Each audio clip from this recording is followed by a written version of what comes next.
అతిపెద్ద షాపింగ్ ప్రపంచం సిఎంఆర్ మన గుడివాడలో ప్రముఖ సినీ తారలచే నవంబర్ 27న గొప్ప ప్రారంభం. ఎందుకు మీరు టార్గెట్ అవుతున్నారా టార్గెట్ చేస్తున్నారా చెప్పండి గురుగారు. నా జాతకం అట్లాంటి అంతేనా? కొంతమంది జాతకం ఎట్లుంటుంది అంటే అట్లనే ఉంటుంది లైఫ్ లాంగ్. కానీ నాది లాస్ట్ డిసెంబర్ 3వ తేదీ నుండి 2023 డిసెంబర్ 3వ తేదీ నుండి ఇప్పుడు రాబోయే 2025 ఫిబ్రవరి 1వ తేదీ వరకు జాతకం ఇలాగే ఉంది. మీరు పుట్టుకతో శ్రీమంతులా? అందరిలాగే నేను కాదు, అందరిలాగే మీరు కాదు. అందరిలాగే నేను, అందరు ముఖ్యమంత్రులాగే, అందరు పొలిటీషియన్ లాగే, అందరు సినిమా హీరోలాగే నేను. ఓకే గురుగారు, వాళ్ళు సినిమాల్లో డబ్బులు సంపాదించుంటారు, రాజకీయాల్లో మోసాలు చేసి అవినీతి చేసి డబ్బులు సంపాదించారు, బాగుంటారు గురుగారు. మీరు సాధారణ మనుషులు, ఇంతకుముందు గతంలో సినిమాలలో కూడా సినిమా చేసేవాళ్ళు, ఆ సినిమా రంగం నుంచి వచ్చి ఆస్ట్రాలజీ రమ్మని. మరి ఈ నాకు తెలిసి ఒక 10-15 ఏళ్ళ వ్యవధిలోనే ఇంత పెద్ద ఫామ్ హౌస్, అసలు మాటిమాటికి పెద్ద ఫామ్ హౌస్ అనకండి, 2 ఎకరాల ఫామ్ హౌస్, పెద్ద ఫామ్ హౌస్ అంటే మళ్ళీ ఏదో కేసీఆర్ ఫామ్ హౌస్ అనుకోగల. గాయత్రి ప్రజాపతి గారి సొమ్ము అంత తెచ్చి దీంట్లో పెట్టారు 500 కోట్లు. 500 నాకు ఒక పని చేస్తారు, 5 కోట్లు ఇవ్వండి ఇచ్చేస్తా, ఇప్పుడే రాసేస్తా. 50,000 అన్నా కూడా లేదు, ఎవరైనా పార్టీ ఉంటుంది. డబ్బులు ఎక్కడి నుంచి వచ్చాయి? ఇవి డబ్బులు ఏందండి, నేను రియల్ ఎస్టేట్ వ్యాపారం చేస్తా, ఇక్కడ ఎక్కడన్నా అడగండి ఈ చుట్టుపక్కల. నా గురించి ఎప్పుడు కొన్నారు దీన్ని? ఇది 2020లో కొన్నా నేను. ఓకే, ఇది 2020లో నేను కొనుక్కొని గవర్నమెంట్ వాల్యూ 12 లక్షలు. ఇక్కడ నేను కొనుక్కొని 2 ఎకరాలు కొనుక్కొని, అది కూడా నా పూజల కోసం కొనుక్కున్నా. ఇంకోటి మీకు అన్ని రేకులు తప్ప ఏముండే, మీరు అబ్జర్వ్ చేస్తే చూడండి. మీరు నేను రూములు కూడా దేంతో కట్టాను నేను, ఆ రూములు కూడా ప్రీకాస్ట్ తో కట్టుకున్నా. ప్రీకాస్ట్ గోడలు, ఆ గోడలు కూడా ప్రీకాస్ట్ గోడలు, చెట్లు తప్ప మీకు ఏం లేవు. ప్రజాపతి ఇష్యూ మీద ఎందుకు అంత కామెంట్స్ వస్తున్నాయి? కామెంట్స్ ఏం లేదు అంటే ఇప్పుడు నేను అనేది అదే, ఇప్పుడు నన్ను టార్గెట్ చేసే వాళ్ళు, నేను ఒక మాట చెప్తా, జనరల్ గా బ్రాహ్మణ కమ్యూనిటీలో మందు తాగుతాడు, నాన్ వెజ్ తింటాడు అంటే ఇది పడుతుంది అందరికి, మా వాళ్ళకి. నేను ఆల్రెడీ అది చెప్పేసి ఉన్నా. ఇప్పుడు నన్ను బట్టలు ఇప్పాలంటే కొత్తది ఇప్పాలా. వేణుస్వామి మందు తాగాడు, ఎవడు చూస్తాడు?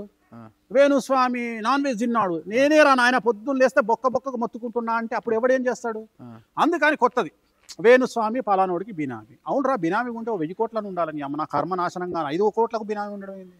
1000 కోట్లకి ఎవడన్నా ఉంటే నేను range rover car, Innova second hand car అండి, దాన్ని కూడా మనం ఒక 50 లక్షలు ఇచ్చేస్తా. 50 లక్షలు ఎందుకు గురుగారు? నాగరాజు మరి అంత పైకి ఎత్తేస్తున్నారు. సెకండ్ హ్యాండ్ కారు 50 లక్షలు పార్టీ ఉంటే చెప్పండి, అమ్మేస్తా. మొత్తం ఇదంతా రియల్ ఎస్టేట్ లో సంపాదించారు. ఓన్లీ రియల్ ఎస్టేట్ మీరే అంటున్నారు కదా. ఇప్పుడు నాకున్న క్లయింట్లు పెద్ద క్లయింట్లు. సో నేను ఇంకొకటి, మీరు ప్రతిదానికి సింగిల్ గా చేసి మాట్లాడుతూ ఉన్నారు. నా వైఫ్ ఇండియాలో నెంబర్ 1 వీణా ఆర్టిస్ట్. ఓకే, తను సంపాదించింది, నేను సంపాదించుకుంది కలిపి చేసుకున్నాం. ఇది రెండోది, ఇది నా డ్రీమ్ లైఫ్ లో. ఒక రోజు నాకు టెన్షన్లో, ఇలాంటి టెన్షన్లు ఏమన్నా ఉంటే వచ్చి ప్రశాంతంగా ఇక్కడ ఉండడానికి చేసుకున్నటువంటి ఏర్పాటు. సిటీకి ఒక ఔటర్ రింగ్ రోడ్ నుండి ఒక 100 కిలోమీటర్ల దూరంలో ఉంటుంది. వచ్చి ఇక్కడ ఉండడానికి ఏదో టీ కాఫీ పెట్టుకొని వండుకొని ఉండడానికి పెట్టుకున్నటువంటి ఫామ్ హౌస్. ఇదేమి కోట్లలో ఉండే. నేను అదే చెప్తున్నా, ఎవరైనా దీనికి కాస్ట్ 5 కోట్ల కంటే నాకు 5 కోట్లు ఇప్పించి మీరే తీసుకోండి, నాకు వద్దు ఇది కూడా. ఓకే గురుగారు, మరి చూద్దాం, ఇది ఒక బంపర్ ఆఫర్. 5 కోట్లు ఇచ్చి ఫామ్ హౌస్ తీసుకోవచ్చు. అంటే కొనుగోలు చేసే వాళ్ళు ఎవరంటే వేణుస్వామి గారి నంబర్ నేను ఇస్తాను, ఆయనకు ఫోన్ చేసి ఇదంటే కొనుక్కోండి 5 కోట్ల కంటే. ఓకేనా? నెక్స్ట్ ప్రశ్న అడగబోతున్నాను గురుగారు. ఒక ప్రశ్న అడుగుతున్నాను, ఇబ్బంది అంటే వద్దు, తీసేస్తాను నేను. ఇబ్బంది అంటే నేను మీ మీద ఈ ఆస్ట్రాలజీ అంటే మీరు జ్యోతిష్య శాస్త్రాలు చెప్పడం వల్ల, రాజకీయ నాయకుల గురించి, సినిమా వాళ్ళ గురించి చెప్పడం వల్ల, పూజలు చేయడం వల్ల, ఇవంతా కూడా కొద్దిగా కాంట్రవర్సీ వస్తున్నాయి. అవన్నీ వాటి మీద ఒకటి. ఓకే, మీ జంట కనిపించినా కూడా టీవీలలో కానీ ఎక్కడైనా కూడా మీ జంట గురించి కూడా కామెంట్స్ చేసే వాళ్ళు ఉన్నారు. నన్ను విమర్శించిన కొంతమంది పండితులు, చాలామంది పండితులు నేను నా భార్య సరిగ్గా ఉండరు అని వీడియోలు పెట్టినారు. అవును, మరి నా భార్య నాకు సపోర్ట్గా వచ్చినప్పుడు మీరు అందరూ ఓడిపోయినట్టే కదా. ఇప్పుడు ఎంతమంది సమాజంలో తమ భర్తలు సమస్యల బారిన పడినప్పుడు వచ్చి పక్కన నిల్చుంటున్నారు.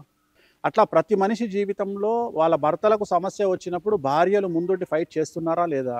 ఇవన్నీ అలాగే నా భార్య కూడా నాకు సపోర్ట్గా తను బయటికి రావడం వల్ల కొంతమందికి నచ్చక నన్ను ఎవరైతే టార్గెట్ చేస్తున్నారో ఆ లిస్ట్లో నాతో పాటు నా భార్యను కూడా కలిపి ఇద్దరిని వాయిస్తుంది. ఇది వాయించడం ఓకే అంటే, మీకు సమస్యలు వచ్చినప్పుడు, భర్తకు సమస్య వచ్చినప్పుడు భార్య బాసటగా నిలబడ్డం అనేది మనం చూస్తున్నాము.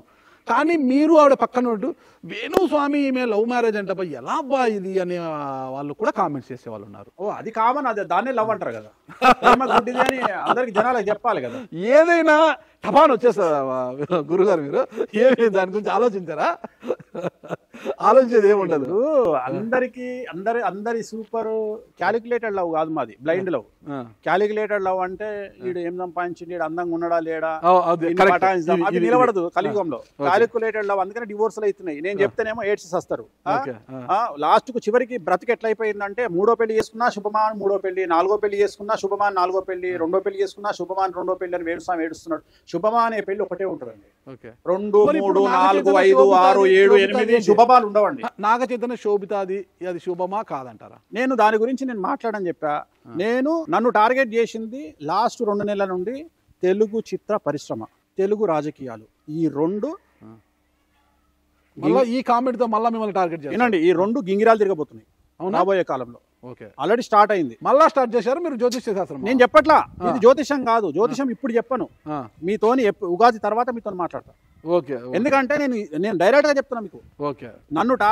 నేను బాధపడడానికి, నన్ను టార్గెట్ చేయడానికి 2 కారణం: తెలుగు చిత్ర పరిశ్రమ, తెలుగు రాజకీయాలు. ఈ రెండింటి వల్ల నన్ను టార్గెట్ చేద్దామని ప్రయత్నం చేస్తున్నారు కదా. ఈ 2 గింగిరాలు తిరగబోతున్నాయి రాబోయే కాలంలో. 2 గింగిరాలు అంటే మామూలు గింగిరాలు కాదు. ఏ లీడర్ను చూసుకొని ఎవడు రెచ్చిపోతుండో ప్రతి ఒక్కడికి మామూలుగా ఒక్కొక్క గుణపం కింది నుండి పెడితే పైకి వెళ్తుంది ఒక్కొక్కడికి.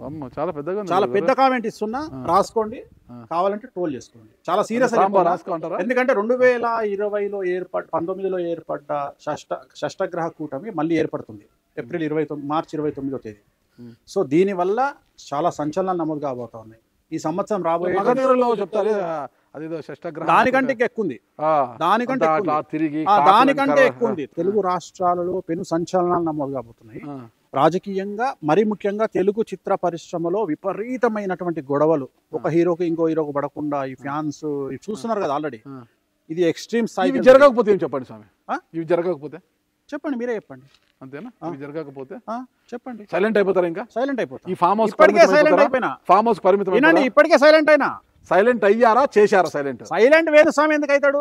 వేణుస్వామి కావాలనుకుంటే అవుతాడు, వేరే వాడు చేస్తే తిక్క కాదు. నాకు ఒక మాట, వేణుస్వామి ఒకటి గుర్తుపెట్టుకోండి, నేను మొదటి నుండి చెప్తున్నా మీకు, జ్యోతిష్యం బంద్ చేయమని చెప్తే నాకు తిక్కలేస్తే జ్యోతిష్యం బంద్ చేసి, సరే మీకు దమ్ముందా చెప్పేదాన్ని బట్టి దమ్ముందా లేదని చెప్తా. తెలుగు రాష్ట్రాలలో 2 గవర్నమెంట్ తో మాట్లాడి జ్యోతిషాన్ని బ్యాన్ చేయండి. ఓకే. ఫస్ట్ నేనే బంద్ చేస్తా. బాబు కెమెరా నాకు ఎప్పటి అవన్నీ నేనే అంటున్నా కదా.